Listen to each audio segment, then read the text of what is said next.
One thing that I hope that we can remember is the freedom of what is possible when you open up your mind to what learning can look like, right? When we don't think of learning as a thing that has to happen in a school or has to happen in a classroom, or we don't think about learning that even if it's delivered by a webcam, it has to be delivered from a teacher directly to a student, right? When we instead think about learning as something that can emerge from the current conversations that are out there in the world, or can take place whether it's in a living room or whether it's on a sidewalk or in a park.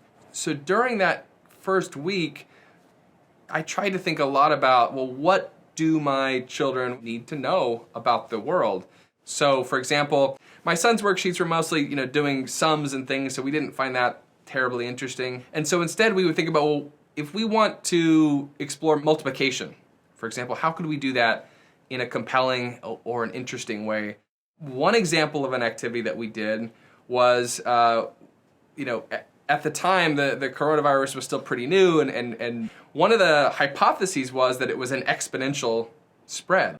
And so I started teaching my son about this, and I asked him, hey, if we tried to figure out how many days would it take for 1 million people to be infected by the coronavirus if the number of people infected doubles every day, how many days would that take? It's kind of a morbid question in some ways, but it was a topic that was really, really important to him. And he was able to figure out how many days it would take for 1 million people to become infected. And that led him to become really surprised at how it started slow, but then it grew really, really fast.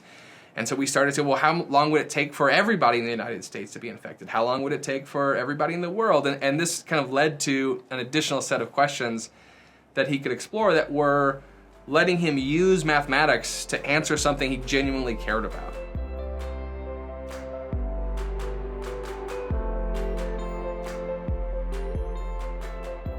I had that opportunity because I happened to be on spring break that week. Most parents were still having to work every day, all day, right? And sometimes in multiple jobs. So this was not an equitable situation at all. It was an opportunity that happened because I had the privilege to let it happen. The inequities that emerge from doing fully online learning are quite vast. And even if you have an internet connection, if you live in a small apartment, it's really impossible to find a quiet place to have those meetings and to have those conversations. And I think we should consider that as we think about, well, should we expand these kinds of technologies? Should we expand these kinds of learning opportunities?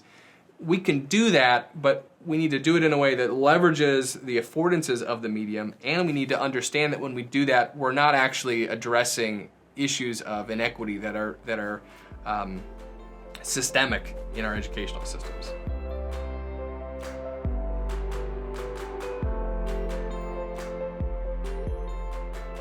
Despite the fact that it was overwhelming, and despite the fact that the amount of time that my wife and I had to sort of devote to what our kids were thinking about and doing during the day before school kind of returned in this online form, the space of possibilities of what they could explore was wide open.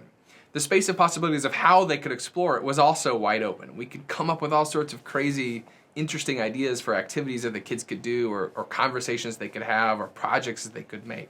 And I think we actually had a really exciting opportunity to try that out at the beginning of this pandemic, and we saw little flashes of that, in individual families or in individual pods or in maybe some communities.